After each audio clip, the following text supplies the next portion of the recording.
Detective Marple. Miss Marple greatest case, Inspector Dermot Craddock is framed. A Miss Marple mystery. Pastiche. Welcome, dear listener, to another tale woven with mystery, thriller and suspense. A story that promises to intrigue and captivate. My dear listeners from the United Kingdom, Canada, not forgetting New Zealand, Australia, Belgium and of course United States, and all around the world, thank you ever so much for your wonderful support. Your loyalty is as essential as a key clue in a mystery. Now, let us begin. The mystery awaits. Shall we begin? Miss Marple sat at her small kitchen table, the morning sun casting lazy beams through the lace curtains. A neat china cup of tea, a slice of toast with just the right spread of marmalade, and her knitting needles lay close at hand. Outside, sparrows bickered in the ivy that crawled up her cottage walls. It was a morning like any other in St.Mary, Mead, quiet, predictable, just the way she liked it. The tranquillity was spoiled by the sharp rap of the knocker. Miss Marple's gaze flicked to the clock on the mantel. 9:30. Early for visitors unless there was news. And news in St. Mary Mead travelled faster than a cat after cream. Opening the door, she found Mrs. Price Ridley standing there, cheeks flushed and breath slightly short. The woman's hat, feathered and entirely too large, tilted precariously. "Gracious, Jane," Mrs. Price Ridley said, pushing past with the familiarity of someone used to being welcome. "Have you heard? No, of course you haven't. You never do. You really must get out more. There's been a most dreadful—" Miss Marple sighed inwardly. In St. Mary Mead, scandal usually involved someone's missing cat or a quibble over hedgerow trimming. Still, she fetched another cup of tea. "Do sit down, Millicent. You must be out of breath with such important news." Mrs. Price Ridley took the offered seat and tea, but waved the cup aside as if gossip was more nourishing. "It's Richard Halcombe? Arrested?" "Arrested, Jane, for embezzlement and murder. Murder! Can you imagine?" Miss Marple, who could imagine quite a lot, stirred her tea gently. "Murder is very serious," she murmured. "Serious? It's scandalous. Thomas Whittaker found dead in his study, locked from the inside, no less. They say Halcombe lost a fortune in that failed venture of theirs. Motive enough, wouldn't you say?" The name Whittaker conjured an image of a heavy-set man with a booming voice and the temperament of a spoilt child. Thomas Whittaker hadn't made friends easily. "How terrible for Margaret," Miss Marple said, "losing a husband so suddenly."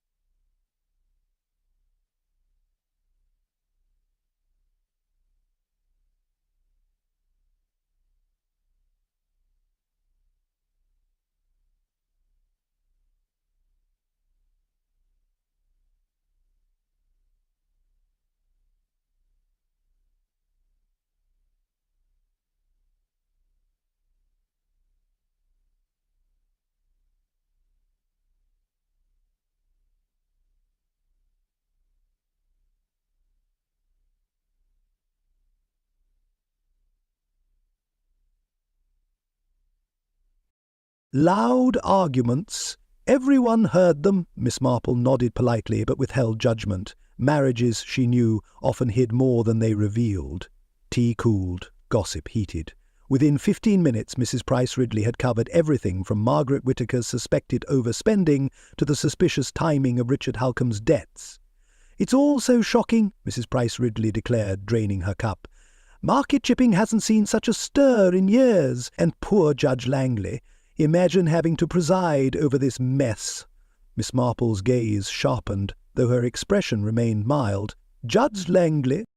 "Oh, yes," Mrs. Price Ridley huffed, adjusting her hat. "A man of impeccable character. Not that it will stop people from wagging tongues. Well, I must dash. Mrs. Bantry expects me. She'll want the latest."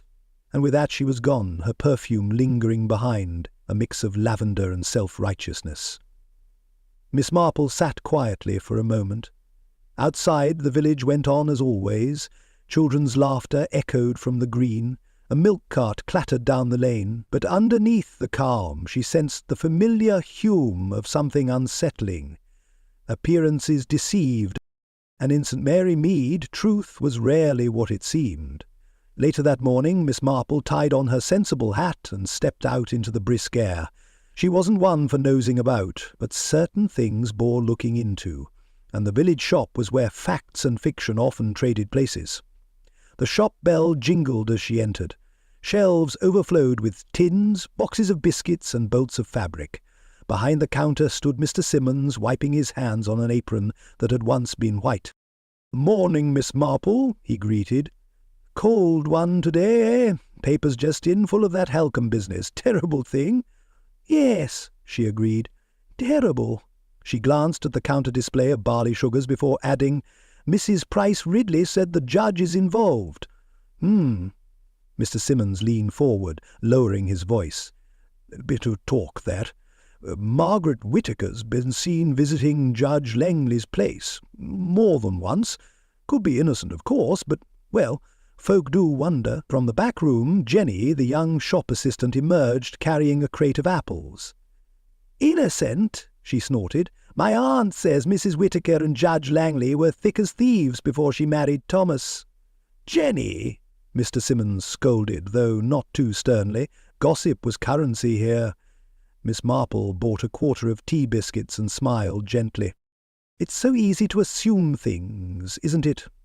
People have their reasons for visits. Friendship, charity, or necessity."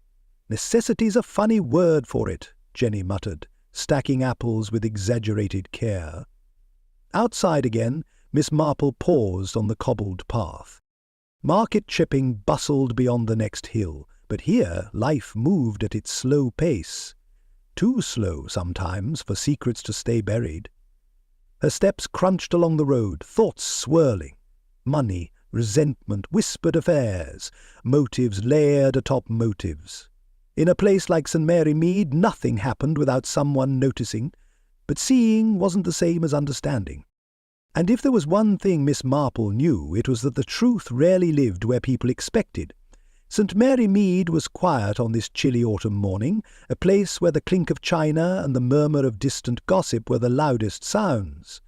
But today, Market Chipping's courthouse had swallowed the village whole, and its slow, clipped pulse throbbed through the creaking wooden beams of the court. Inside, the tension felt thick enough to cut through. Miss Marple sat at the back of the courtroom beside Mrs. Price Ridley, whose feathered hat tipped dangerously to one side. The room was filled with a motley crowd eager to catch a glimpse of the spectacle, their whispers crawling across the worn benches like ants. The air smelled faintly of leather and old paper, the scent of something not quite fresh. Richard Halcombe, accused of both embezzlement and the murder of his business partner Thomas Whittaker, sat stone-faced in the defendant's chair. His sharp, calculated gaze flicked between his solicitor and the judge. His black suit looked expensive enough, but it couldn't disguise the set of his jaw. Pride and calculation mixed in a way that made him appear like a man who had built too many walls to keep people out. Margaret Whittaker, widow of the deceased, sat a few rows away, veiled and quiet. Her presence in the courtroom was like a shadow. It was impossible to tell if her grief was real or a well-rehearsed performance. The only sign of her distress came from her hands, white-knuckled against the edge of her lap, trembling slightly. The judge, Sir Edmund Langley, stood at the bench, his deep voice commanding attention. He was a large man, his posture erect and his robes a dark expanse that seemed to swallow the light. He delivered the opening remarks with a gravity that made it clear he saw this trial as something more than just another case to be adjudicated. He made it feel important, like he was on a mission to lay out the truth, even if it cost him. "Richard Halcombe is charged with the embezzlement of funds and the murder of his former business partner Thomas Whittaker," Sir Edmund announced. "The prosecution will now lay out its case." The prosecutor stood, a thin man with a pinched face, and began detailing Halcombe's financial misdeeds.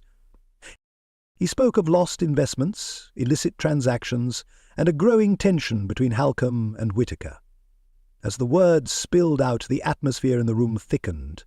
The public gallery, held together by curiosity, leaned in with bated breath.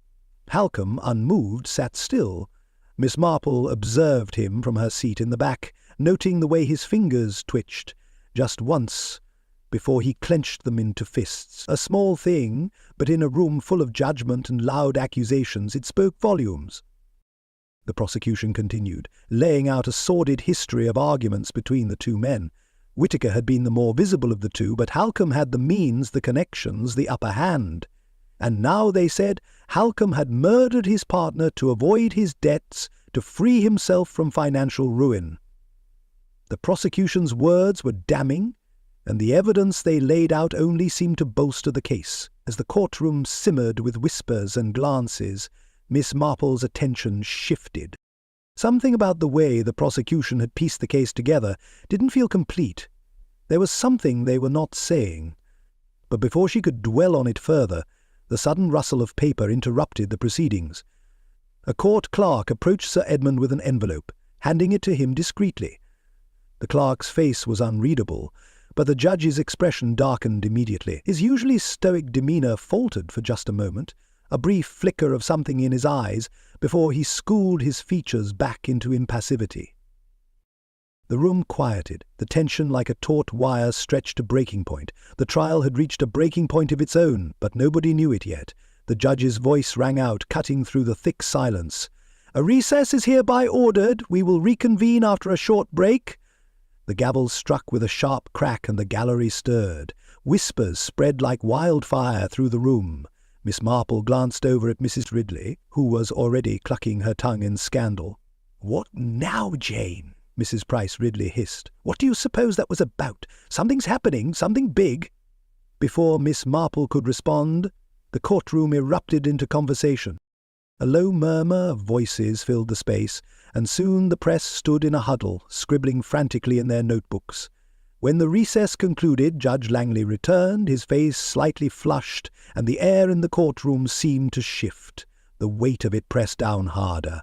Something had changed, but what? The judge's voice faltered only a little as he spoke. "It has come to my attention that a letter has been delivered to me, one that was sent anonymously. It alleges a prior romantic involvement between myself and Mrs. Margaret Whittaker," the judge said, his tone grave, but his words hanging like a thunderclap. "A relationship that I failed to disclose." Gasps echoed through the courtroom, followed by an outburst of voices, some sympathetic, some scornful. The murmur of disbelief mixed with shock, and in that moment the foundation of the trial seemed to crumble. The story had shifted. Margaret's hands trembled in her lap, and for the first time since the trial began, her face betrayed something that couldn't be feigned. Her mouth twitched, her eyes darting nervously as if trapped in the very room they had constructed. Miss Marple studied her carefully. Was it shame? Fear? Or was it something else, something deeper, darker? Judge Langley, now visibly shaken, cleared his throat and continued. "In light of this information, I must recuse myself from this trial. I will be stepping down effective immediately." The courtroom erupted in chaos. Lawyers scrambled, voices pitched high with confusion, and the public gallery was a blur of motion. The judge's decision was unexpected, and it brought with it a wave of uncertainty. The proceedings that had seemed so sure just moments before were now suspended in air, waiting to crash down. Miss Marple stood slowly, her cane tapping against the wood of the bench, her mind already working.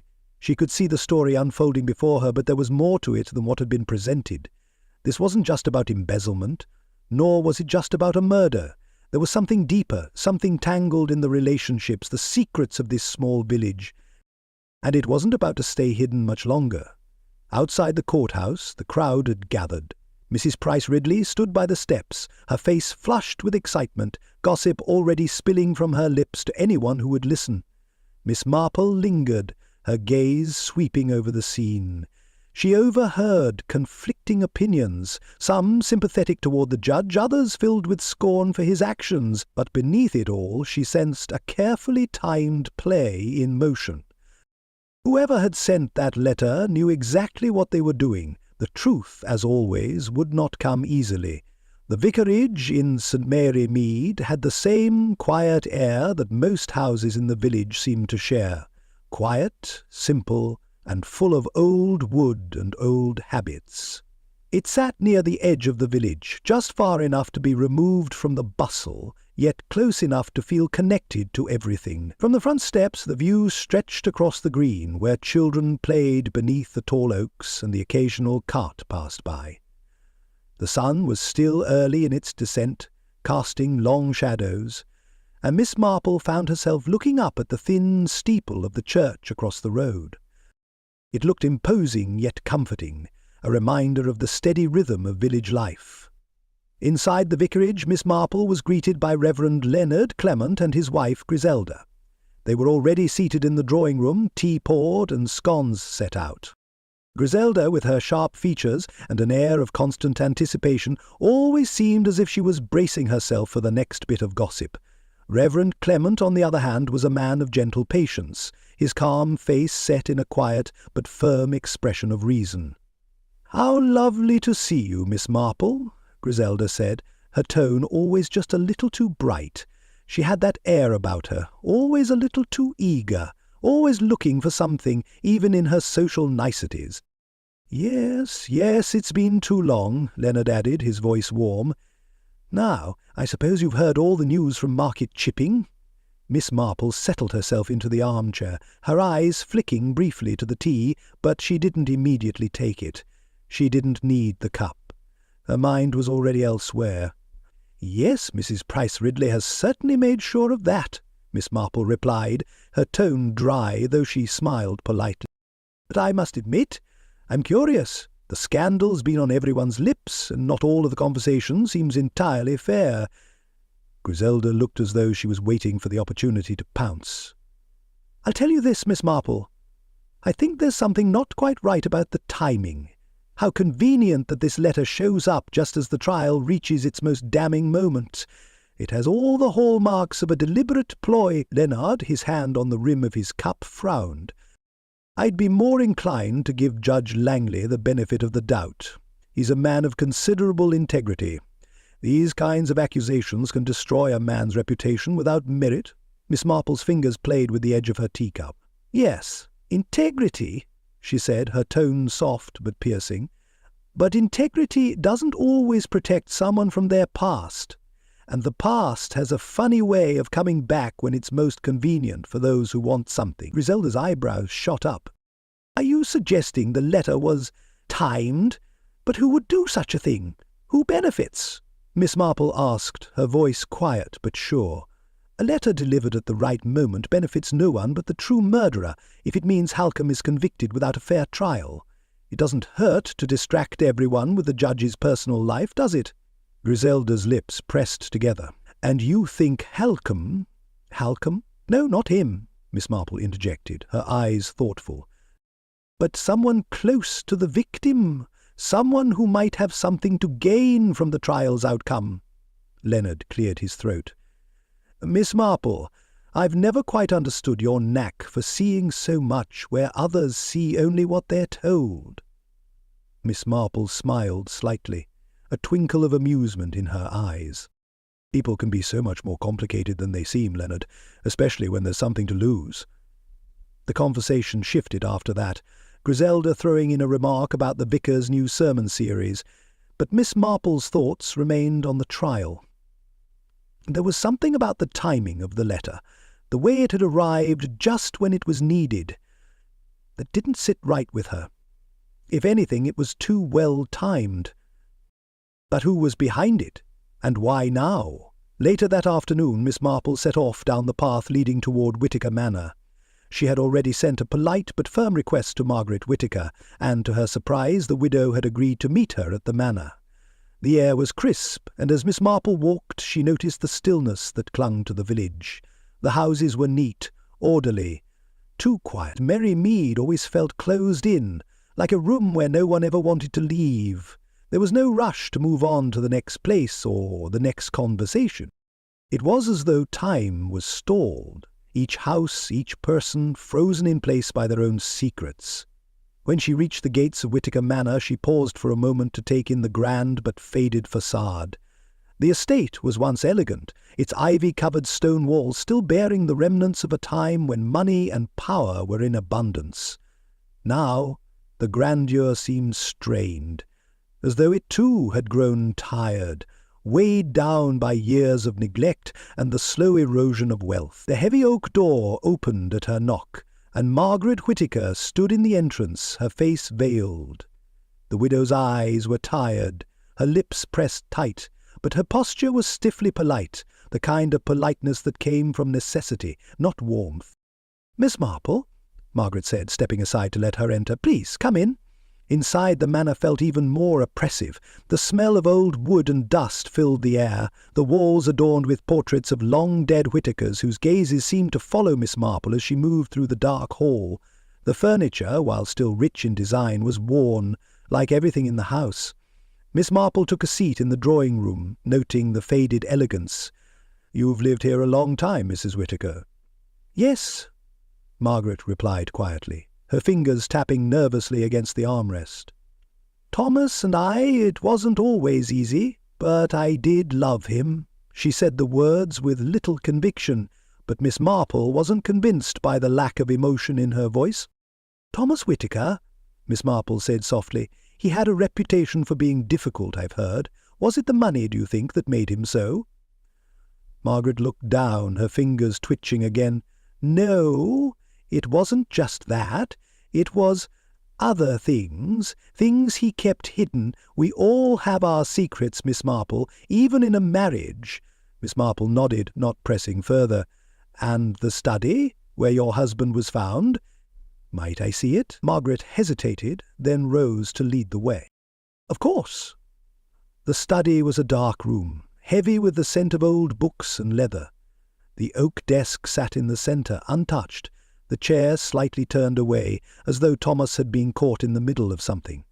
The door to the room showed no signs of forced entry, and the windows were locked from the inside. A faint draught swirled around the edges of the bookcase, carrying with it the faintest hint of something more. Something out of place. Miss Marple's gaze lingered there, tracing the small crack in the wood of the bookcase. "A draught," she murmured. "Interesting. A hidden entrance, perhaps?" Margaret's eyes flickered nervously. "There's nothing like that here, just the house, Miss Marple. Old and full of its own mysteries." Miss Marple stood, her eyes narrowing as she took in the room. As they turned to leave, she caught sight of the housekeeper, Eliza Gray, standing in the hallway, watching them. Eliza's expression was as closed as the house itself, her lips drawn tight and her eyes sharp. "Good day, Eliza," Miss Marple said softly, offering the woman a small nod. Eliza didn't respond, but Miss Marple caught the briefest flicker of unease in her eyes before the housekeeper turned away. Miss Marple lingered a moment longer, letting the silence settle. The air was thick with questions, but no one seemed ready to answer them. The manor, like the village, had its secrets, and Miss Marple had a feeling she would be uncovering more than one. St.Mary Mead had a way of wearing its secrets under a thin veil of civility. The village's cobbled streets, lined with ivy-clad cottages and neat gardens, made it seem untouched by time, but behind the closed doors things had a way of fermenting, a bitterness, a tension, that never quite bubbled to the surface but always lingered just beneath. Miss Marple sat at her window, hands folded in her lap, her eyes scanning the small bustle of life below. The same faces, the same exchanges. Everything moved with a clockwork precision in the village. The postman ambled by, slow and steady. A few children darted past, chasing a cat. The world was steady, yet Miss Marple couldn't shake the sense that something was shifting beneath it all. Her mind drifted back to the faces she'd seen at Whittaker Manor, the strange nervousness in Margaret Whittaker's eyes, the brittle politeness of Eliza Gray, whose quiet demeanour always suggested she was holding something back. They all had something to hide, Miss Marple thought, but not all of them were as good at concealing it as they believed. She watched a few birds flutter around the garden, hopping from one bush to the next, their movements rapid and urgent. It was strange how the smallest creatures, seemingly so busy, could seem so intent on something beyond understanding. She felt a kinship with them in that moment. The door creaked open behind her. pulling her attention away from the window. Mrs. Bantry entered, a whirlwind of energy as always, clutching a small basket of vegetables in her arms. "Jane, you wouldn't believe what I've heard." Mrs. Bantry's voice was full of relish, the kind she reserved for a piece of gossip that had the potential to stir up a small storm. "You know that young Peter Whittaker? Well, he had the gall to argue with his father just days before the murder. Not the kind of thing you do if you want to stay in your father's good books, if you ask me." Miss Marple turned slightly in her chair, her eyes narrowing as she regarded Mrs. Bantry. "I imagine a few people have had words with Thomas Whittaker in the past. He wasn't exactly known for his amiable nature," Mrs. Bantry huffed, unperturbed by the subtle correction. "Well, that's true enough, Jane, but it seems Peter had big words with him. Not the sort of thing you shout at your father, unless there's more at stake than just a disagreement about the weather." Miss Marple's expression remained placid, though her thoughts began to turn. Peter Whittaker, a son disgruntled and perhaps desperate, a man with everything to lose if his father remained in control. "Did anyone else hear this argument?" Miss Marple asked casually, her voice steady, her eyes never leaving the quiet streets outside. Mrs. Bantry looked over at Miss Marple, clearly pleased by the interest in the matter. "Oh, well, it was overheard by a few of the villagers. Jenny Simmons from the shop, you know, she swears by it.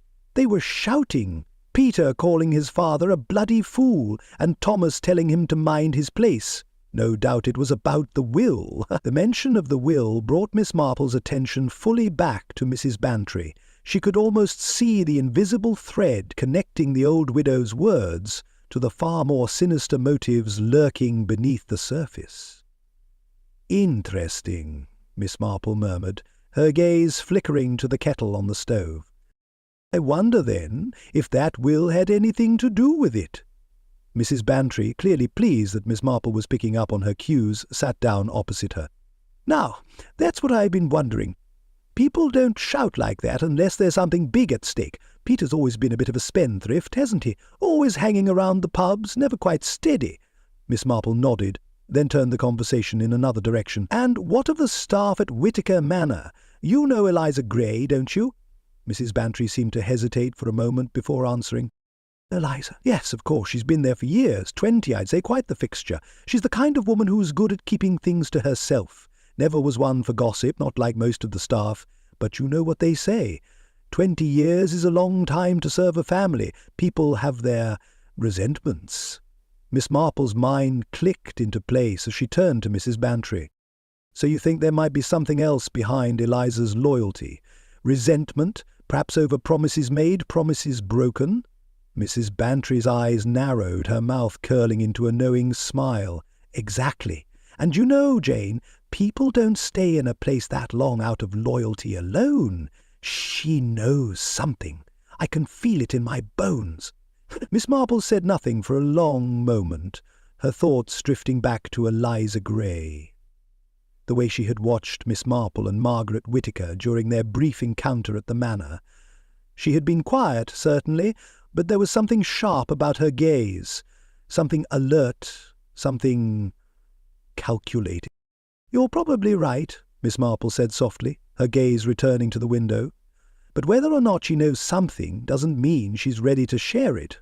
Sometimes people prefer to keep their silence until they have no choice but to speak." Mrs. Bantry sat back, her basket of vegetables still clutched tightly in her lap. "I don't know how you do it, Jane. Always able to see what others miss." Miss Marple smiled quietly to herself, her eyes still on the street. "You'd be surprised what you can learn by just paying attention, Mrs. Bantry. It's amazing what people reveal when they think no one is listening." The room fell into a comfortable silence as Miss Marple sipped her tea, allowing the weight of her thoughts to settle.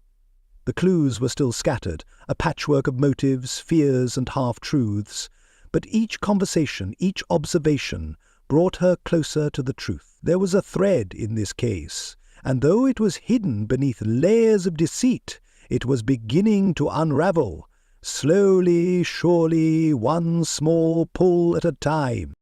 Miss Marple's lips curled into the faintest of smiles. This was going to be an interesting puzzle, and she had a feeling the pieces were about to fall into place. The late afternoon sun cast long, sharp shadows through the window as Miss Marple sat in her favourite armchair, the soft rustle of her knitting needles the only sound in the otherwise quiet room. The day had started like any other, with the village unfolding in its predictable manner, children running across the green, the postman whistling as he dropped off letters at the cottage doors. But now her thoughts were elsewhere, tangled in the threads of secrets that didn't belong in a place like St.Mary, Mead. The knock on the door was quick, sharp, and without hesitation. Miss Marple glanced toward it and rose, her movements deliberate and measured. It was Peter Whittaker.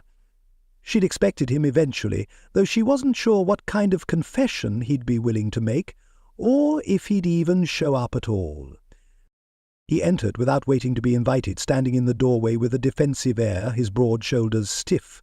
His eyes, hard and unyielding, darted over the room as if to confirm that Miss Marple was alone, that this wasn't a trap.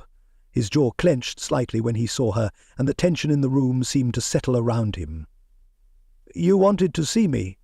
Peter's voice was curt, almost annoyed. He hadn't come here for pleasantries. Miss Marple studied him quietly, sitting back in her chair, as if giving him the space he needed. "I do like to give people a chance to speak for themselves, Peter. The people round here, well, they all seem to have their own opinions, but what matters most is your side of the story." His eyes flickered with a mix of irritation and something deeper. Miss Marple wasn't sure, but she waited patiently, giving him a moment to settle himself. Finally he spoke, his voice low. "I didn't kill him, Thomas, my father. But I didn't like him much either. Who would? He had a way of making people feel like they owed him everything, like you could never live up to his expectations, especially me." He looked away, his fingers fidgeting with the cuff of his jacket. Miss Marple nodded slowly, her expression unreadable. "So you had a quarrel, I gather, you and your father?" Peter's face tightened, but he didn't look away. "Yeah, a big one. He was on me about my debts, gambling mainly. He didn't like the way I spent my money, called me a failure." He took a breath, his voice catching for just a moment. "That night we fought about it, and he told me if I didn't straighten out I'd be out of the will. He didn't think I could change. I think he had already made up his mind." Miss Marple kept her gaze steady on him. "And you were at the pub when your father died, weren't you? The Red Lion? You have witnesses to confirm it?" Peter's defensive posture softened just a little, but the tension in his jaw remained. "Yeah, I was at the Red Lion. A few people saw me there. Jenny Simmons, Tom Woodley, and a few others. I didn't kill him. I couldn't. I was there, and they know it." Miss Marple leaned back slightly, her fingers resting gently on her lap. "Interesting. But tell me, Peter, what do you know about your father's will? The one he made recently, the one that disinherited you?" His face twisted in confusion, and he shifted uncomfortably. "I don't know much about it. He told me he'd made some changes, but he wouldn't tell me what exactly. I didn't even know it was final until after he died." Miss Marple's sharp eyes took in every detail of Peter's reaction. There was something about his uncertainty that caught her attention. "You don't know where the new will is, do you?" she asked, her voice deceptively casual. Peter's mouth tightened, but he didn't respond immediately. Finally he shook his head. "No, I don't. But I know it's supposed to be with his lawyer, somewhere, the man who drew it up. But I don't know where." Miss Marple's mind began to churn. There were too many gaps in Peter's story, too many half-answers, and yet she knew there was more to this than a simple quarrel over money. The disinheritance, the conflict between father and son, it didn't add up. Peter had been left with nothing, but he had an alibi. It didn't make sense for him to be the murderer, but what if someone else had acted on his behalf? Her eyes shifted to the window for a moment, the shadows lengthening outside. She hadn't expected him to confess to murder, of course. That wasn't how these things worked, not with the Whittakers. But the fragments of his story were telling her something else. Peter might not have killed his father, but he might have had a very good reason to want his father out of the picture. "You're certain about that?" Miss Marple asked, her voice cool but direct. That your father's will was in the lawyer's hands?" Peter hesitated again, his brow furrowing.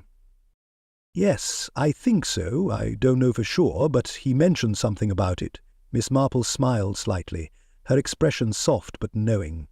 "Thank you for your honesty, Peter. You've given me something to think about." He nodded stiffly, his face still hard with the weight of his guilt, real or imagined. Without another word he turned and left, the door closing with a quiet click behind him. Miss Marple sat back in her chair, the faintest hint of a smile playing at the corners of her lip. She wasn't entirely convinced by Peter's story, but that didn't matter for now. What mattered was what had been left unsaid, the strange tension between father and son, the mystery of the will, and the sharp edges of resentment that had coloured their relationship. Her thoughts turned to Eliza Gray, the housekeeper's loyalty to the Whitakers, the years she had spent in their service. Those weren't the things that had interested Miss Marple the most. No, it was the way Eliza had watched her in that manner, the way her eyes had flickered with something else, something unspoken. Miss Marple's mind worked, piecing together the quiet clues, the subtle motives, and the threads of anger and fear that were slowly unravelling before her. It wasn't just Peter who had something to gain from Thomas Whittaker's death. Eliza Gray's loyalty was as brittle as glass, and Miss Marple suspected it had shattered long before anyone had realized. She stood and walked to the window, looking out over the quiet village of St.Mary, Mead. The pieces were falling into place, but there were still gaps. The key to this mystery, who had really killed Thomas Whittaker, was still just out of reach, but Miss Marple had a feeling that the truth was closer than anyone could guess, and it was all tangled up in a carefully hidden past. The afternoon was just beginning to dip, casting long shadows across the village of St.Mary, Mead. The streets, as always, hummed with the quiet rhythm of life. Miss Marple, with her simple walking cane in hand and a quiet thought in her head, made her way to the back of Whittaker Manor, where Eliza Gray lived in modest quarters. It wasn't her first visit to the house, but this time she had a different agenda. Eliza had never been the talkative sort. She was a woman of few words, a lifetime of service evident in her stiff back and quick glances. Miss Marple suspected that beneath that calm exterior, however, was a well of unspoken thoughts, thoughts that could hold more than just resentment. After all, a woman who had spent 20 years under one roof had to carry some burden. The door to Eliza's small room creaked when Miss Marple knocked lightly, the sound of the brass handle turning signalling the housekeeper's reluctant invitation. The room was tidy but plain, furnishings that spoke of necessity rather than comfort. A small bed, a desk, a worn chair, everything was well maintained, but Miss Marple could see the invisible signs of someone who had long since grown tired of their place in the world. "Miss Marple," Eliza greeted, her tone guarded, though polite enough. "I thought I'd return this," Miss Marple said with a small smile, pulling a cookbook from her bag. "I borrowed it a while ago, you know, for some of my experiments." Eliza's eyes flicked to the book before she nodded. "Thank you," she said, accepting the book with barely a glance, her fingers stiff as they wrapped around it. Miss Marple stepped inside, casting a careful eye over the room. The walls were adorned with a few photographs, small, worn pictures of Eliza, with a younger, less reserved-looking Thomas Whittaker and his wife, Margaret. The same portraits that hung in the main house, only these were more personal, less formal. It was a striking image, one that spoke of long-forgotten promises and a younger, softer side of Eliza, one perhaps not so hardened by the years. "You were quite close with the Whittakers once, weren't you?" Miss Marple asked, her voice casual, but laced with a subtle edge of inquiry. Eliza stiffened slightly, but didn't answer immediately. The silence stretched until she finally spoke, her voice tight. "I was part of the family, Miss Marple, for a time. And you still feel that way?" Miss Marple pressed, her eyes narrowing ever so slightly. A bitter laugh escaped Eliza. "Promises," she muttered under her breath, glancing briefly at the photographs again. "All the promises in the world mean nothing when you're left with empty hands." Miss Marple noted the tension in Eliza's words, the unspoken history between her and the Whittakers. She could almost hear the resentment lingering in the air, thick like dust, waiting for a breath to stir it. Before she could press further, her attention shifted to something unusual hanging near the fireplace. An old, rusted key hanging from a small hook. It looked out of place in the otherwise orderly room, its significance obvious in its solitude. It wasn't just any key. It was the kind of thing that belonged to a room that no one needed to enter any more. A closet, perhaps, or something more private. "That's a curious key," Miss Marple said, her voice low as if musing aloud. "It doesn't look like it belongs to this room, does it?" Eliza's face tightened immediately, and she quickly reached up to remove the key. "It's for the garden shed," she said briskly, tucking it into her pocket. "Nothing important." "Of course," Miss Marple replied with a soft smile, though her eyes remained sharp. The answer was too quick, too rehearsed.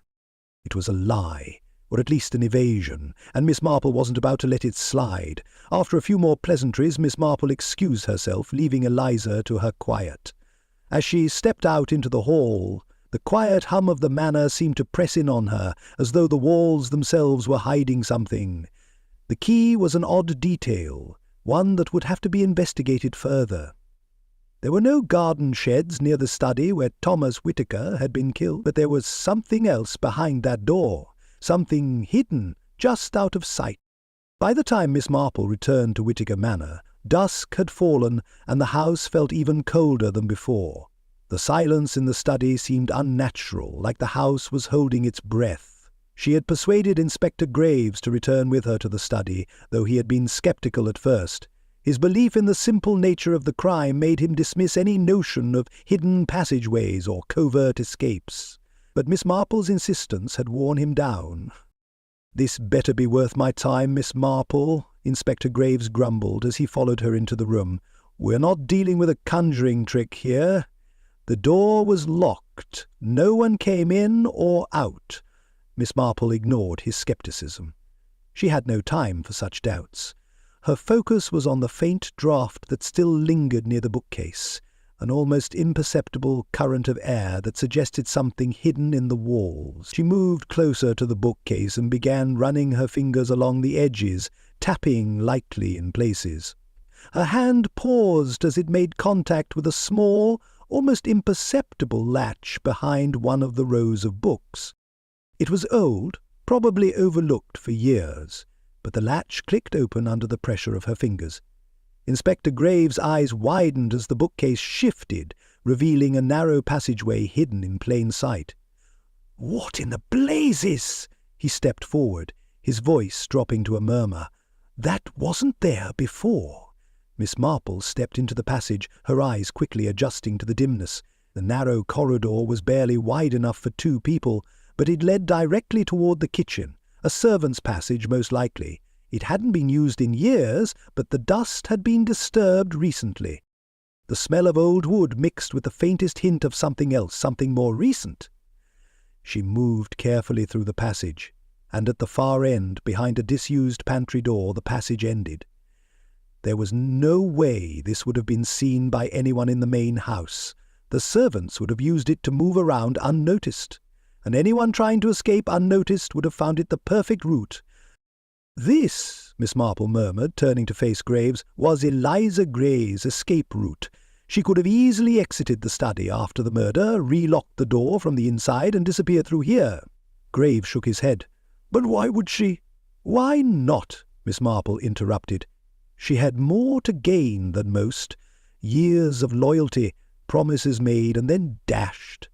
She paused, reflecting on the unspoken bitterness in Eliza's words. "A woman with nothing left to lose is a dangerous thing, Inspector. But who acted first?" Graves remained silent, still caught in the unexpected revelation of the hidden passage. It wasn't the first time he'd missed something obvious, but this was different. This was the key to understanding the murder. The motive, hidden beneath a lifetime of loyalty, was slowly starting to reveal itself. Miss Marple turned to leave the passage, her thoughts already piecing together the next step. Eliza might have had a hand in it, but was she acting alone, or was she just another pawn in a much larger game? As she closed the hidden door behind her, Miss Marple knew one thing. The puzzle was falling together, and soon someone would have to answer for what had been done. The truth, like the passageway, had been hidden in plain sight all along. The early morning fog had clung to the streets of St.Mary Mead, a damp, choking presence that seemed determined to keep everything close, everything hidden.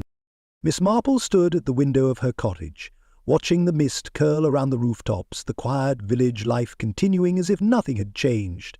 But the world had changed, and it had changed because of what happened at Whittaker Manor.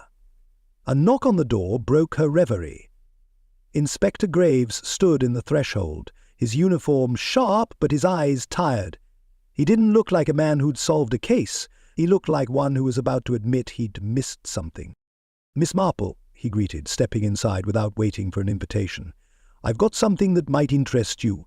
He laid a small package on the table between them. Miss Marple's fingers grazed the contents: a small, half-burned cigar stub and a pocket watch, its hands frozen at exactly 9:15 p.m. "That's the cigar found near the scene," Graves explained.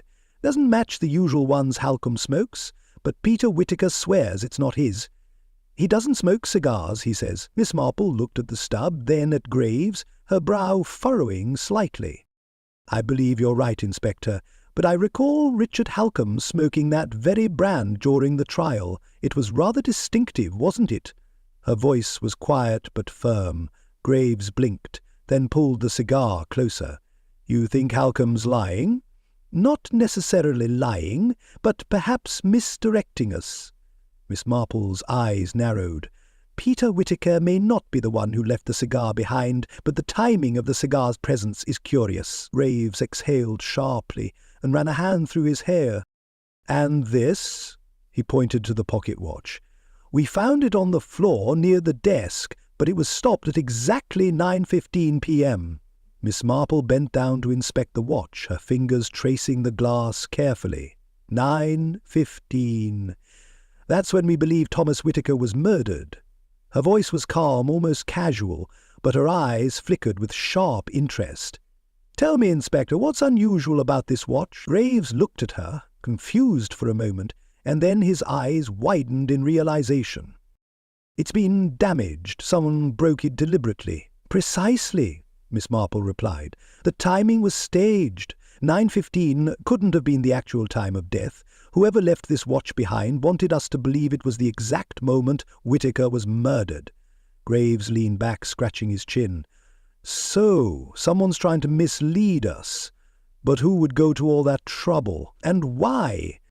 "That," Miss Marple said, her voice low and thoughtful, "is exactly what we need to find out." The atmosphere in Whittaker Manor was charged when Miss Martha, with the assistance of Inspector Graves, arranged a final meeting with all the principal players in the case. Margaret Whittaker, Peter Whittaker, Eliza Gray and Richard Halcombe each had their part to play, but none seemed to have their hands clean. The grand salon, usually a place of calm and quiet conversation, now felt more like a stage waiting for the final act. The tall windows let in the dim light of the afternoon, the shadows stretching across the room, emphasizing the uneasy tension that hung between the gathered suspects. Margaret Whittaker sat rigidly on one of the chairs, her hands clasped tightly in her lap. Her face, usually the picture of serene composure, was now drawn, her lips pressed together in a thin line. The weight of the trial seemed to have taken a toll on her. Her once commanding presence now shrunk into something more fragile. Peter Whittaker, standing near the fireplace, couldn't stand still. He shifted from one foot to the other, his hand running nervously through his hair. Every so often his eyes darted toward Eliza, and Miss Marple noticed the subtle shift in his posture whenever he did.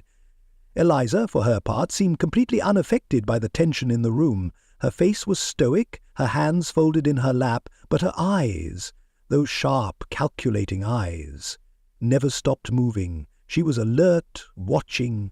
There was something about her that seemed too composed for a woman in her position, a woman who had spent most of her life in service. Richard Halcombe stood near the window, his face a mixture of impatience and arrogance. He had already been through the ringer with the police, and though he didn't show it, his frustration was evident. His presence in the room felt like an anchor, weighing down the air with a sense of impending decision. "Everyone's here," Miss Marple said, her voice calm but firm, drawing the room's attention. "I think it's time we had a final word on the matter. There's a great deal more going on here than any of you have let on." The room went still, the only sounds the faint rustle of clothing and the quiet ticking of a nearby clock. Miss Marple's eyes swept over the group, taking in their nervous glances, their forced stillness. She could almost hear the lies they had told themselves, the half-truths that hung in the air like smoke. "I've done a great deal of thinking," Miss Marple continued, her gaze settling on Eliza first. "You've all said what you needed to, but there's something missing in your stories, something that doesn't fit." Eliza's eyes narrowed, her jaw tightening, but she said nothing. "Let's talk about the night of the murder," Miss Marple said, her tone easy, conversational. "Richard, you've told us that you left the manor at 8:45 p.m., but none of the witnesses confirm that. What's your explanation?" Halcombe's lips curled into a thin, impatient smile. "I left at that time. If the witnesses didn't see me, it's their fault, not mine." "And you left the study unlocked, didn't you?" Miss Marple pressed, her gaze unwavering. "Convenient for someone else to use the study and frame you for a murder you didn't commit." Halcombe's smile faltered, but he recovered quickly. "I didn't murder anyone," he spat, his voice rising slightly. "I came here to clear my name, not to have you accuse me of something I did." "Yes," Miss Marple said, her eyes softening. "But there's a question you've left unanswered. Why did you leave your cigar stub in the study?" Halcombe shifted uncomfortably but said nothing. Miss Marple's gaze moved toward Peter. "And you, Peter? Your alibi?" "It didn't hold up. You were at the pub. But that doesn't explain your anger with your father, or how you were planning to deal with your debts."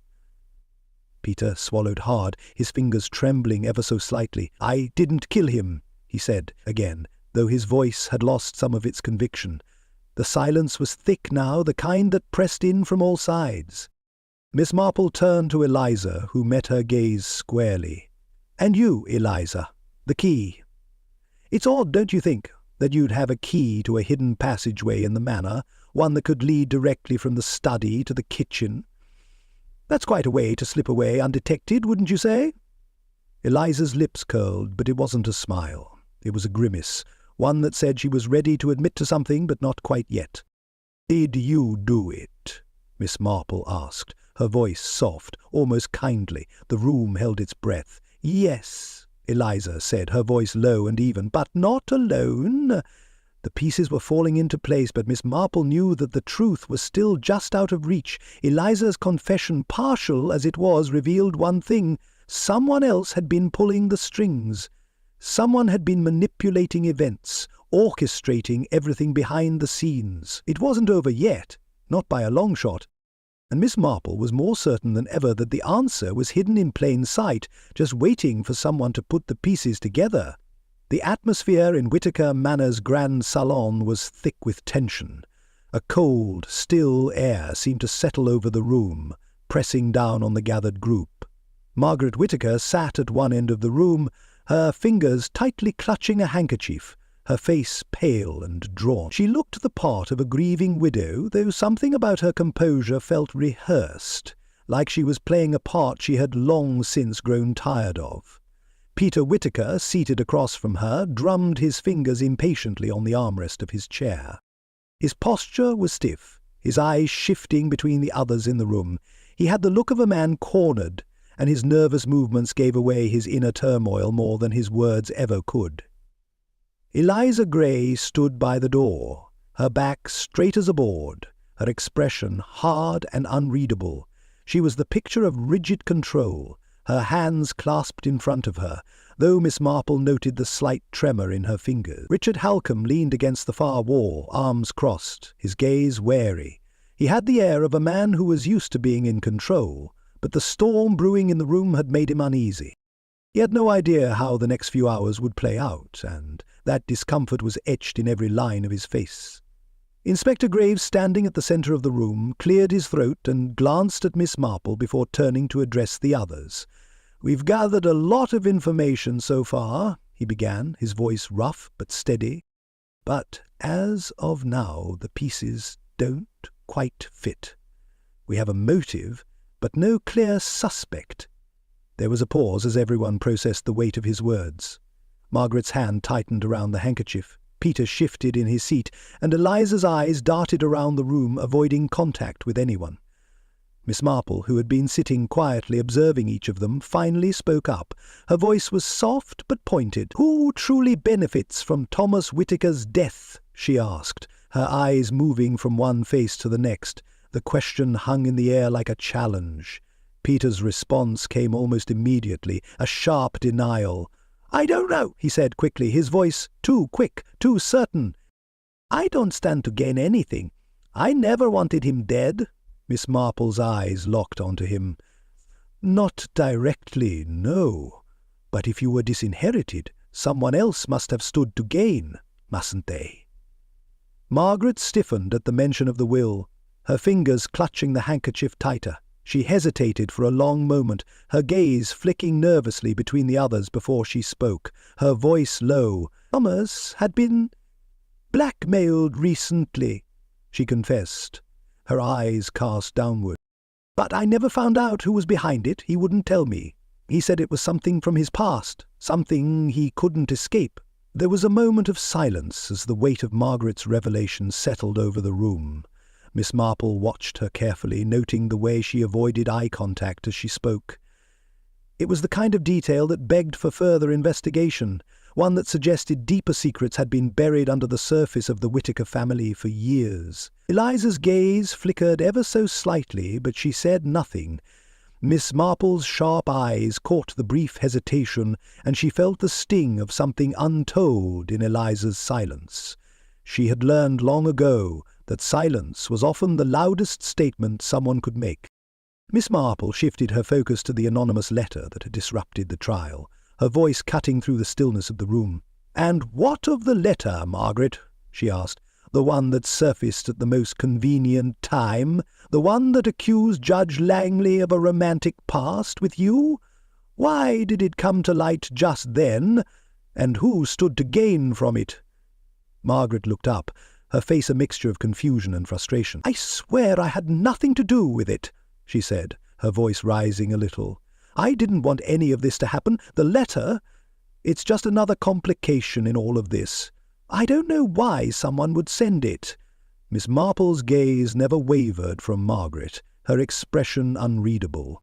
"I think you do, but you're not ready to say." The tension in the room escalated, the heavy silence broken only by the faint ticking of a clock on the wall. Miss Marple could feel the pressure mounting, but she wasn't ready to press too hard. She needed more than just half answers and uncomfortable silences. She turned to Eliza, whose eyes were now fixed on the floor. Miss Marple allowed a moment of silence to linger, the weight of the question heavy between them. "Eliza," she said gently, "do you know who was behind the blackmail? Someone close to the family, perhaps?" Eliza's lips tightened into a thin line, but she said nothing. She didn't need to answer. Her silence was telling enough. There was something more here, something deeper than just resentment over broken promises. There was fear, a fear that had been hidden for years, waiting for the right moment to reveal itself. The room was still. The walls felt too close, the tension thick enough to cut with a knife. Miss Marple was not one to give up easily, especially when she sensed something was about to break wide open. It had become clear to her that the answers she sought lay hidden in the shadows, waiting for someone bold enough to expose them. "Let me show you something," Miss Marple said, rising from her seat. The others looked up, surprised by her sudden movement. She led them to the study, the place where Thomas Whittaker had been found dead. "The study was locked from the inside," Miss Marple said, her voice steady, "but there was a way out, hidden in plain sight." She moved to the bookcase at the far end of the room, her fingers tracing the wood as she examined it. The latch behind the books was well concealed, but Miss Marple knew exactly where to press. With a slight click, the bookcase shifted, revealing a narrow servant's passage that led directly to the kitchen. The passage had been long forgotten, a hidden escape route from the manor's heart to its very belly. Eliza's face turned pale as the passage was revealed. What is this?" she whispered, her voice trembling. "This," Miss Marple said, her voice cutting through the tension, "is how someone could have left the study unnoticed. Someone with intimate knowledge of the manor's layout, someone who knew how to move about undetected." Inspector Graves stepped forward, his skepticism still evident. "You think, Eliza—" Miss Marple raised a hand to silence him. "I think emotions can be manipulated, Inspector. Eliza's resentment might have been the spark, but someone else could have stoked the fire." Eliza's eyes flicked between the others, but she said nothing. Her silence was now heavy with guilt and fear. Miss Marple turned back to the room. Who might have known about Eliza's resentment and used it to their advantage? Who stood to gain by turning her anger into something more permanent? "That's a hell of an accusation," Peter Whittaker muttered, shifting uncomfortably. Miss Marple ignored him. "It's not an accusation, Peter. It's a question. And I think it's time we found the answers." She turned to Richard Halcombe. "You mentioned that Thomas had hinted at the identity of the person behind the blackmail. Who did he mean, Richard? Someone close to the family?" Halcombe looked momentarily caught off guard, his eyes darting toward Peter. "He said it was someone close to him. I never thought much of it." Peter bristled. "Mother, I told you about this. You know more than you're saying." Margaret's gaze flickered, and for a moment Miss Marple saw something more than guilt in her eyes. There was a spark of something else. A secret, tightly held. Miss Marple took a step back, letting the others stew in their own suspicions. She needed more. The pieces were coming together, but there were still gaps in the story. Unanswered questions and motives left unsaid. She had one final step to take before the puzzle would reveal its final image.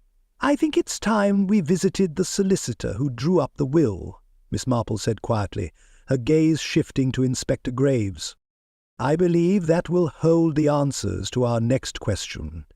As the group prepared to leave the study, the tension in the room was palpable. The web was tightening around them, and soon, Miss Marple was certain, the truth would be laid bare. The morning mist still clung to the streets of St.Mary Mead when Miss Marple and Inspector Graves arrived at Mr. Fletcher's law office. The office was nestled between two larger buildings, the narrow doorway tucked away from the bustle of the village square. Inside, the dim light from a few oil lamps flickered on dusty shelves stacked with legal volumes that had likely seen fewer visitors than the church down the road. The air had the stale, musty scent of old paper and ink, and Miss Marple couldn't help but think that it felt a bit like the secretive world of estate law itself, a quiet place where lives were quietly tied up in documents and signatures, and where things rarely saw the light of day until they were already too late. Mr. Fletcher, a man with a round face and thin, nervous hands, greeted them with the air of someone used to keeping their words short. "Good morning," he said, his tone careful. "I'm sorry to hear about Mr. Whittaker's passing. It's never easy to manage the affairs of someone under such tragic circumstances." Miss Marple nodded as she seated herself in the chair across from his desk. She could feel the tension in the air, the kind of tension that hung over important matters that people didn't want to speak about, but knew had to be addressed. Fletcher seemed to sense that she wasn't one to delay these matters, so he wasted no time. "I understand you wanted to discuss the will, Miss Marple?" "Yes," Miss Marple replied, her voice calm.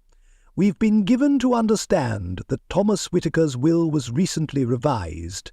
We'd like to know more about its contents, particularly the details involving his family." Mr. Fletcher hesitated, then opened a drawer behind his desk, pulling out a manila folder. He placed it carefully in front of them and opened it, revealing an unsigned will.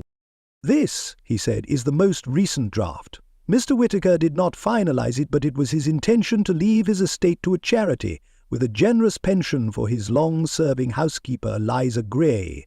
There's no mention of his son, Peter." Miss Marple's eyes flickered toward the will, her fingers resting lightly on the edge of the paper. The news was unexpected. Peter Whittaker, the heir, left with nothing? That didn't fit with the story Peter had told. "So if Peter was to be disinherited," she said slowly, "why did Eliza Gray stand to gain so much? The pension, you said, was it substantial?" Fletcher nodded. "Yes, very. It was clear that Mr. Whittaker held her in high regard. She had been with the family for over 20 years, and despite the occasional disagreements, he trusted her." Miss Marple let the words settle in. Eliza Gray stood to gain a comfortable life from the will. Why then would she want to kill the man who'd made sure she was financially secure? The contradiction didn't sit right with her.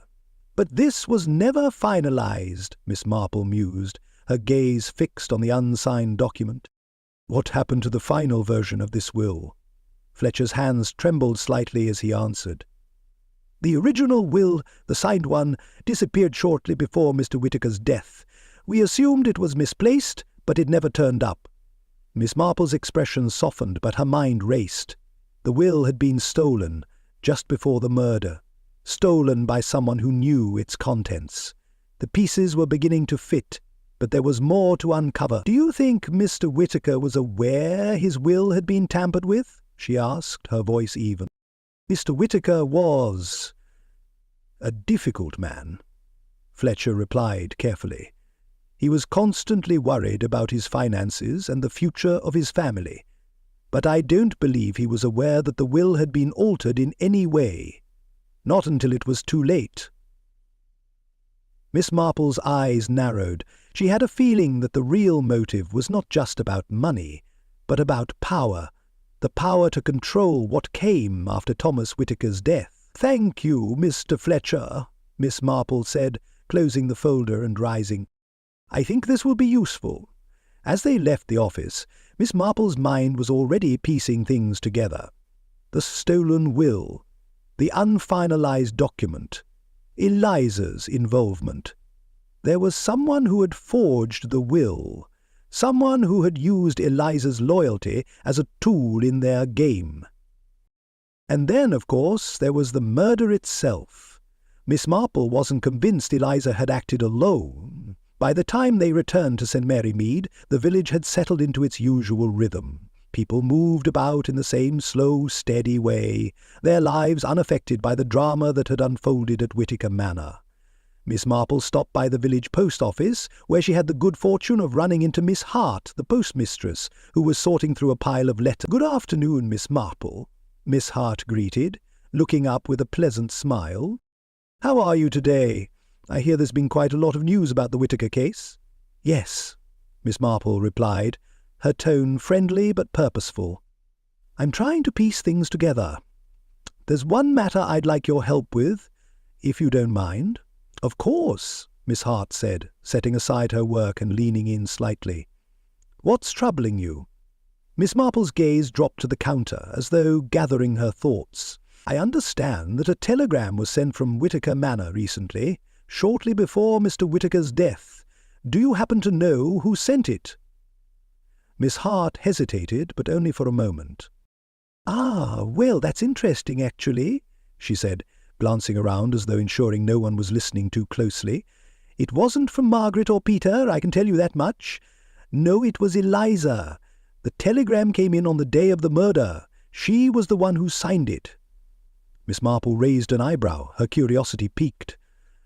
"Eliza sent a telegram that day? What was it about?" "I'm not sure about the specifics," Miss Hart confessed, "but it was marked for urgent delivery. Eliza seemed upset when she sent it, though, almost as if she didn't want to be seen. I did ask her if everything was all right, but she just brushed me off." Miss Marple's mind raced. Eliza was the key, but why had she sent the telegram, and why had she been so secretive about it? The pieces were slowly falling into place, but something about Peter's story still didn't sit right with her. With a polite nod, Miss Marple left the post office and made her way back to Whittaker Manor. Eliza's involvement was clearer now. She had sent the telegram, but to whom? And for what purpose? As they arrived, Miss Marple confronted Eliza, her eyes steady and calculating. "Eliza," she said gently, "I know you sent the telegram. Why don't you tell me why?" For a moment Eliza's face tightened, and Miss Marple could see the tension in her posture. Then with a long sigh Eliza spoke. "I thought I was helping," she said, her voice cracking. "I thought I was helping Peter. He didn't know how to handle things. He came to me, asking me to send it, and I did. I thought it was about settling the estate, but I didn't know it would lead to all of this." Miss Marple kept her voice calm but firm. "What exactly did Peter ask you to send in that telegram, Eliza?" Eliza hesitated, then broke down, her shoulders shaking. "He said it was about arranging things for the inheritance, but it wasn't. It was about getting rid of Thomas. He said it was the only way." Peter had manipulated Eliza, and now Miss Marple was starting to see the full picture. "Peter is the key to all of this," Miss Marple murmured under her breath, then turned to the inspector. "Sometimes, Peter, a liar ties their own noose." The game was nearly up. The tangled web of motives, greed, resentment, desperation was finally coming undone. Miss Marple knew now that Peter was at the centre of it all. But Eliza's unspoken role had been just as crucial. The final confrontation was coming soon, and Miss Marple was ready to see it through to the end. She had one more stop to make. Peter had a lot to explain. The fog had begun to lift in St.Mary Mead by the time Miss Marple arrived at the Red Lion pub. The familiar clinking sounds of pint glasses and low conversations greeted her as she entered, the dim light inside casting long shadows across the oak tables. The smell of hops and old wood filled the air, and the faint crackle of the fireplace added a touch of warmth to the otherwise chilly atmosphere.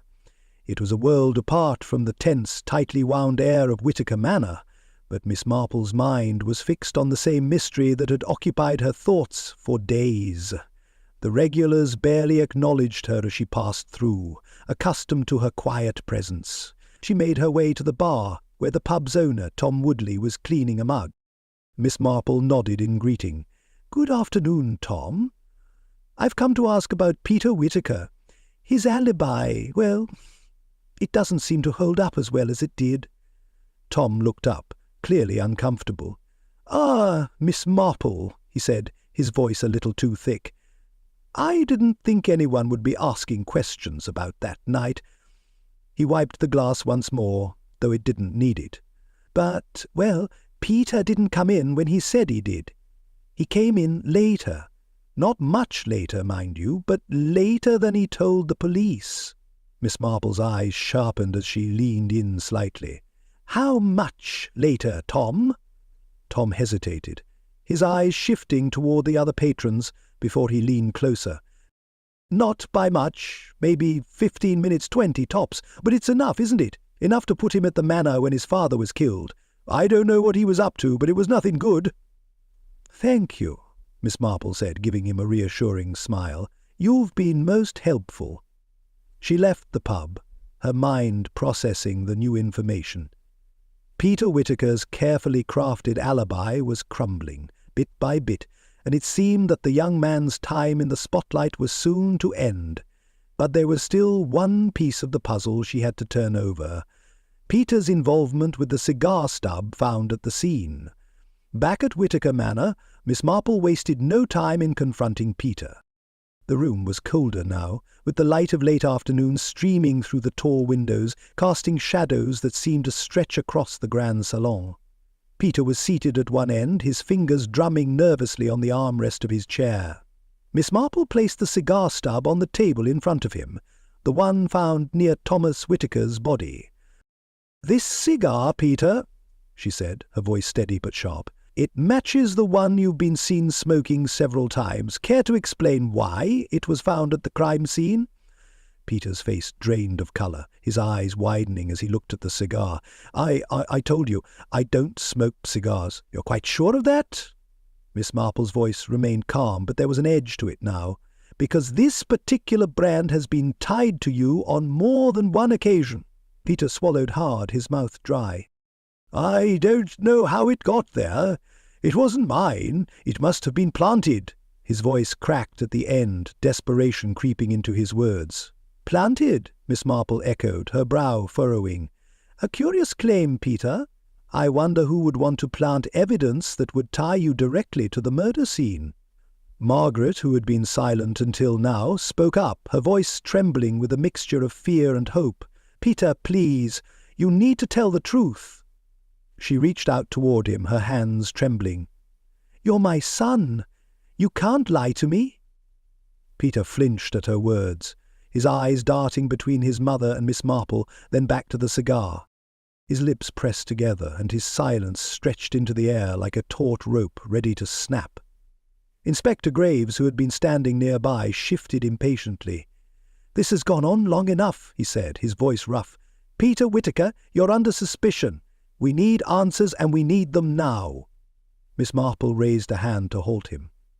"Rushing to judgment without seeing the whole pattern is like knitting with dropped stitches. You'll end up with a mess," she said, her tone sharp but steady. "We can't accuse someone on the basis of a single mistake. We need more." Peter, his face pale, finally spoke, his voice barely above a whisper. "I didn't do it. I didn't kill him. I couldn't." Miss Marple nodded, though she wasn't convinced by his words. The situation was growing clearer, but there was still much left unsaid. The study was just as it had been when Miss Marple first saw it, though now it felt heavier, as if the room had been holding its breath ever since that night. The clock on the mantel ticked quietly, the only sound in the room, but Miss Marple could feel the weight of the air pressing down on her. She moved to the desk, her fingers gliding over the surface, her eyes scanning the room for any small detail that might have been overlooked. She paused as her fingers brushed over a faint indentation on the desk. It was slight, barely noticeable, but it was enough. Something heavy had been placed there recently. The marks were too fresh to be the result of years of use. Miss Marple bent down, studying the marks more closely. "The pocket watch," she murmured. "It was here." The broken pocket watch, stopped at exactly 9:15 p.m., had been part of the earlier investigation. At first it had seemed like a clear marker of time, but now Miss Marple was beginning to see it for what it truly was, a distraction. It wasn't the time of death, Miss Marple muttered to herself, her fingers tracing the lines on the desk. It was staged. Someone wanted us to think that was the moment. The truth, however, is somewhere else. Inspector Graves, watching her intently, raised an eyebrow. "You're suggesting the watch was placed there deliberately to throw us off the trail?" Miss Marple nodded slowly, her eyes still on the desk. "It was deliberate. The murderer wanted to manipulate the timeline, to make us believe something that wasn't true. And the marks on this desk? They tell me the watch wasn't the only thing moved." She turned her attention to the fireplace, her mind racing. It was there, just behind a small pile of ashes, that she found the next clue. A half-burnt letter. She carefully extracted it from the remnants of the fire, smoothing out the creases. It was a letter from Thomas Whittaker, confronting Peter about his debts and threatening exposure. The writing was unmistakable, Thomas's handwriting shaky but deliberate, telling Peter that there was no more room for lies. "Thomas confronted him," Miss Marple murmured, her eyes fixed on the letter. Peter must have known his father would expose him. The stakes were too high for Peter to back down. Inspector Graves stepped forward, his eyes scanning the letter. "This changes things," he said, his voice low. "We've been looking at this all wrong. Peter wasn't just upset about money, he was desperate. Desperate enough to kill." Miss Marple remained silent, her thoughts moving rapidly. It was all coming together. Peter had been cornered, his financial ruin looming over him, and in that moment of desperation he had taken drastic measures. But the question still remained, who else had been involved? As she carefully folded the letter, Miss Marple turned to Graves, her voice steady. "We need to see the solicitor who drafted the final will, the one who knew all the details. I believe the final piece is still hidden there." Graves nodded, his face hardening with resolve. "Let's go. We're almost there." Miss Marple's eyes remained thoughtful. "We're not done yet," she said quietly. "Not by a long shot." The pieces were finally falling into place, but Miss Marple knew that the final confrontation was still ahead, and the truth, as always, was hiding just behind the next door. The fog that had settled over St.Mary Mead was thick, a low blanket that muffled the usual hum of the village. It was the kind of weather that made the place feel smaller, more confined, like secrets held tight by the walls. Miss Marple, wrapped in her shawl, walked slowly toward Whittaker Manor, her mind set on the final act. It had taken days of quiet observation, of carefully weighing words and glances. Now the moment had come to confront the one who had been at the centre of it all. Inside Whittaker Manor, the once grand space felt oppressive, the high ceilings and ornate decor making it seem more like a gilded cage than a home. The manor's doors had been thrown wide for the gathering. Margaret, Peter, Eliza, and Richard Halcombe had all been summoned one final time to the drawing-room. The tension in the room was palpable as the guests shuffled in, and Miss Marple stood by the window, watching the fog crawl over the grounds like a slow-moving tide. Peter Whittaker, looking more dishevelled than usual, was seated at the far end of the room. His eyes flicked nervously around the room, as if expecting something to burst out at him. Eliza stood near the door, her back rigid, arms crossed as though to defend herself from the invisible accusations that hovered around the room. Margaret sat near the fire, her hands clasped tightly in her lap, her face pale as though bracing for something she already knew was coming. "Thank you all for coming," Miss Marple said, her voice calm but resolute. "I'm afraid there's no more room for deception. We're at the point where all the lies will unravel." Peter shifted in his seat, his eyes darting to the others, his fingers tapping nervously on the armrest. The guilt was heavy on him, but he refused to show it. He leaned forward, his face tightening. "What do you think you know, Miss Marple? You've been sniffing around for weeks playing the detective where you've got nothing at all." Miss Marple's gaze didn't waver. "You believed you could outsmart everyone, didn't you? Planting evidence, manipulating your mother, and exploiting Eliza's loyalty. But lies unravel, Peter. And now we're at the end of the thread." Peter's eyes flashed, and for a moment his bravado cracked. He stood abruptly, his chair scraping against the floor. "You think I'm some kind of monster?" he spat. "I didn't kill him. It wasn't supposed to go like this. It was an accident, all right." "An accident?" His voice was rising now, his face flushed with anger and panic. "I confronted him that night, but it wasn't supposed to end like this. He pushed me too far. I didn't mean for him to die." Miss Marple's eyes narrowed, but her voice remained steady, her tone as calm as ever. "An accident doesn't require forged letters, planted cigars, or blackmail, Peter, and it certainly doesn't require the staging of a locked-room mystery with knowledge of the manor's hidden passageways." The room went still. Peter's breath hitched, and for the first time his eyes betrayed him. He knew it was over. Miss Marple continued, her voice softening, but no less certain. "You knew exactly how to use Eliza. You convinced her to help you move Thomas's body, to make it look like a closed-door mystery, but the servant's passage was your escape route, wasn't it? Eliza didn't know, of course, but she helped you nonetheless. All she saw was what you wanted her to see." Peter took a step back, his face draining of colour. He stumbled over his words. I didn't. It was you, Peter," Miss Marple said, simply, her gaze unwavering. "You manipulated everything. The letter, the cigars, the timing. You set it all up, hoping no one would question the story you'd spun." Peter's shoulders sagged and the room seemed to shrink around him. He looked down at the floor, his voice barely a whisper. "What was I supposed to do? Who's ruining me? He wouldn't help me any more. I had nothing left." Margaret Whittaker's face crumpled. She had been silent, watching her son unravel before her eyes, but now at last the full weight of his confession hit her like a physical blow. Her hand flew to her mouth and she collapsed into the chair, her tears spilling freely. She sobbed quietly, her shoulders shaking as though she could no longer hold the grief, the betrayal, the years of love turned to dust. Peter stood there, frozen, his body stiff, as though he couldn't reconcile the truth with the words that had just come out of his mouth.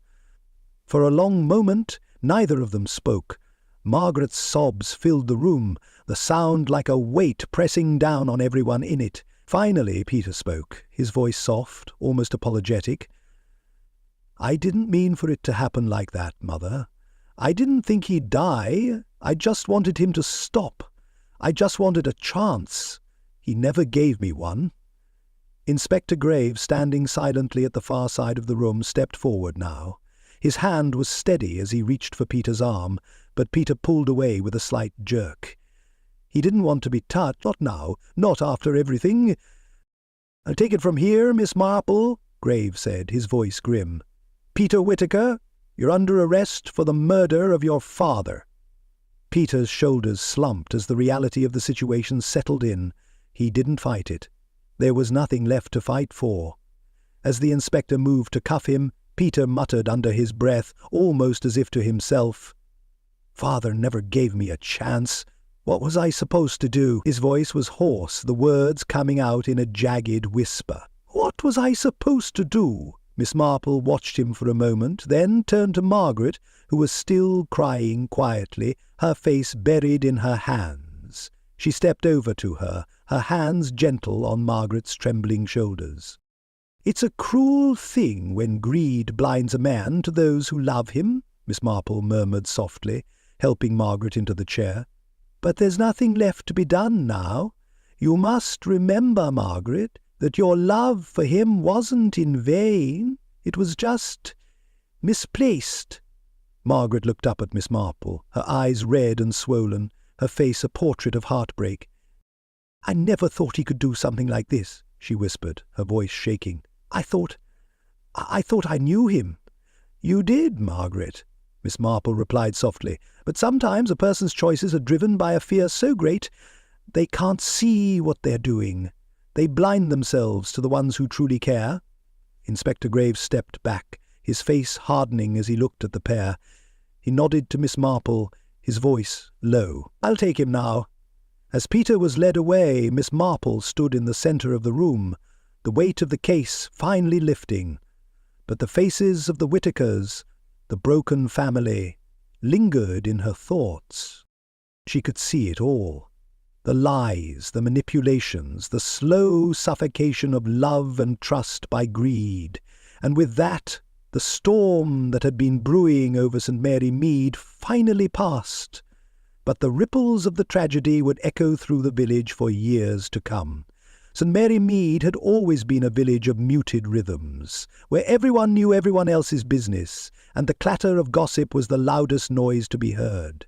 But the events surrounding Thomas Whittaker's death had thrown the usual balance off kilter. Now, with Peter Whittaker in custody and the truth spilling out like water from a broken dam, the village had settled again, though not without a lingering unease. The news of Peter's arrest had spread quickly, and though the whispers continued, they were less frantic than before. The trial, if it came, would be a formality now. For many in the village there was no doubt about his guilt. It was a sad resolution, but one that brought a sense of closure, of justice finally done. Judge Langley, the man who had presided over the trial and unwittingly made himself a part of the scandal, resigned in disgrace. His departure was quiet, though the shock of his fall from grace rippled through the local elite. Miss Marple had heard him lament his personal lapse of judgment in a low, private conversation with the vicar. His words had been heavy, full of self-recrimination, but there was nothing left for him to do now but withdraw. No one would forget the stain on his reputation, no matter how quietly he left. Richard Halcombe, meanwhile, was exonerated. Though he had stood in the line of suspicion for far too long, the truth had cleared his name. He seemed grateful. But Miss Marple noticed a change in him. There was a humbling quality to the man now, a quiet understanding that he had come too close to losing everything. He didn't celebrate his release from suspicion with bravado or arrogance. He simply left the village, perhaps to start anew somewhere where he wasn't bound by the shadows of the past. Eliza Gray, too, disappeared from St.Mary Mead. There was no public farewell, no grand gesture. She quietly packed her things and left, retreating to a relative's home somewhere in the countryside. Her role in the whole affair remained a subtle one, but Miss Marple couldn't help but think of the years she had spent in the Whittaker household, of loyalty, of unspoken frustrations, of the bitterness that had festered in silence. It was all behind her now. But whether it would ever truly leave her, Miss Marple wasn't so sure. Margaret Whittaker, too, withdrew from the public eye. Her grief had not abated, but there was a sense of relief, too, in knowing the truth was finally out. She no longer had to live with the uncertainty, the fear of what her son had become. But the cost had been high. The man she had loved, the father of her child, had been taken from her in a way that could never be undone. The village continued on, its rhythm returning to the usual hum. But those who had witnessed the tragedy would never forget it. The scars were too deep, the betrayals too great. A few days later, Miss Marple sat in Reverend Clement's drawing-room, the calm stillness of the room offering a quiet contrast to the turmoil that had come before. The sun was setting, casting a warm glow through the windows as she sipped her tea, her mind still occupied with the events that had unfolded. Mrs. Bantry, ever the gossiper, had joined them for tea, her sharp eyes bright with the latest village news. "Well, I suppose the village will get over it," Mrs. Bantry said with a sigh, leaning back in her chair. "They'll stop talking about it soon enough. People have a way of moving on to the next thing, don't they? Always looking for the next scandal to sink their teeth into." Miss Marple smiled slightly, her gaze moving to the window as she thought about the intricacies of human nature. "Oh, they'll move on, yes," she said softly, "but it's never the obvious thing, is it? People wear masks even their own families can't see through. What happened with Peter wasn't so simple. There were so many layers, so many things hidden beneath the surface. And yet in the end, it all came down to a few simple truths." Reverend Clement, who had been listening quietly, nodded thoughtfully. "It's a hard thing, isn't it, to see someone you love go so far astray? But in the end, justice was done. I just hope Peter can find peace with himself." Miss Marple didn't answer right away.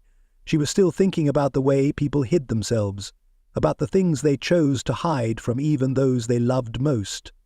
It was one of life's most tragic truths. The things people were willing to do, the lies they were willing to tell, all to protect their own egos, their own fear. Mrs. Bantry, ever the practical one, shook her head. "I'll tell you, Miss Marple, I don't think I'll ever stop hearing about this. It's the kind of thing the village will talk about for years. It'll become one of those stories they'll tell around the dinner tables for generations."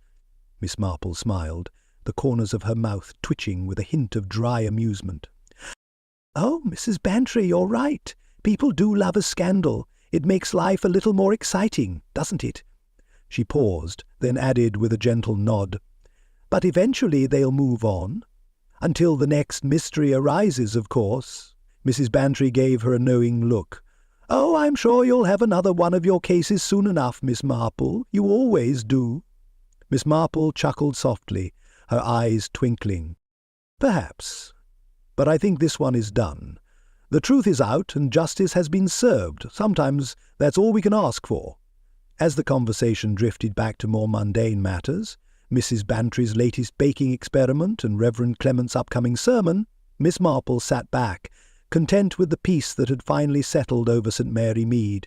The pieces had fallen into place, the lies exposed, and the right people had been held accountable. In the end, justice was a quiet thing, one that didn't seek attention or applause. It simply existed, like a thread that held the whole fabric of the world together, and in St. Mary Mead the threads would continue to weave, unnoticed until the next story unfolded. But for now, Miss Marple allowed herself a moment of peace, knowing that the truth had been uncovered, and the village had for the moment returned to its quiet, predictable hum. St. Mary Mead had always been a village that ran on its own time, a quiet, steady rhythm that didn't easily bend to the winds of change. The sun came up every morning, and by the time it dipped behind the hills, the village had already moved on to its next small drama. Life was simple here, the gossip predictable, and the routines comfortably stifling. Yet, even in a place as calm as St. Mary Mead, there was always a storm hiding beneath the surface. It had been months since Peter Whittaker's arrest, since the murder that had shaken the village to its core. Now life was slowly resuming its usual pace, The village green, once a place of sombre silence in the wake of the scandal, was now alive again with children's laughter. The boys kicked a ball around, their energy too loud to be contained by the neat hedgerows. The elderly women, who would normally sit on the park benches and gossip in quiet whispers, now watched from a distance, exchanging knowing glances about the troubles that had visited the village. They'd move on, they always did, but the whispering would never quite stop. In front of the butcher's shop, Mrs. Hutley was telling a story that everyone had heard before, but which no one ever seemed to tire of.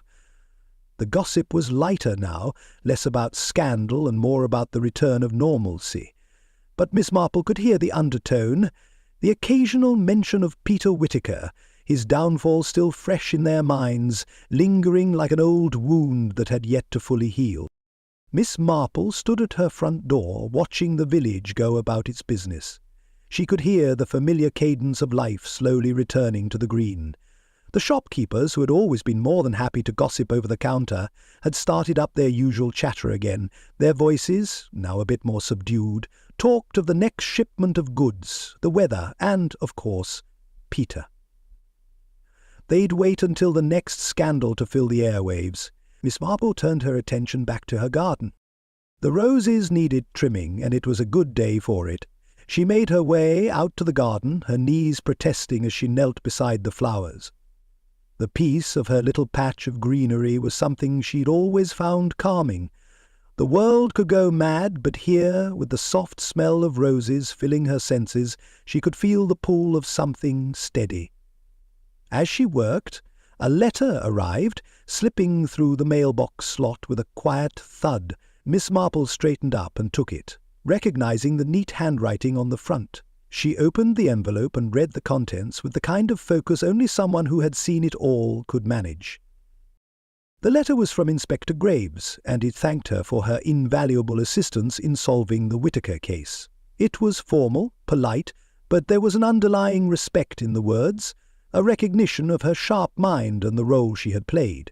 She folded the letter and set it aside, not because it was unimportant, but because it didn't need any further reflection. Picking up her knitting, Miss Marple muttered to herself, her eyes glancing at the quiet scene outside. "People are funny creatures," she murmured softly, "but patterns emerge if you know where to look." She knew the truth of that well. It was in the small details, the things that people thought they could hide but always betrayed themselves with. There was always a pattern if you knew where to find it. Her knitting needles clicked in the quiet afternoon as she worked, content but not fully at ease. For while the village was returning to its usual pace, there was always a quiet knowledge in the back of her mind. St.Mary Mead, for all its charm, would always have its mysteries, its quiet corners where the shadows of the past were never quite erased. The day moved on, and Miss Marple continued to sit by her window, her knitting finished for the time being. The sky outside had grown dimmer, the last of the daylight slipping away behind the horizon. The village square, where so much had transpired in the last few months, seemed at peace now. The street lamps flickered on one by one, casting their soft yellow glow on the cobblestones. People were returning to their homes, the hum of quiet conversations filling the air. Miss Marple sat back in her chair, her eyes scanning the village as it settled into its evening routine.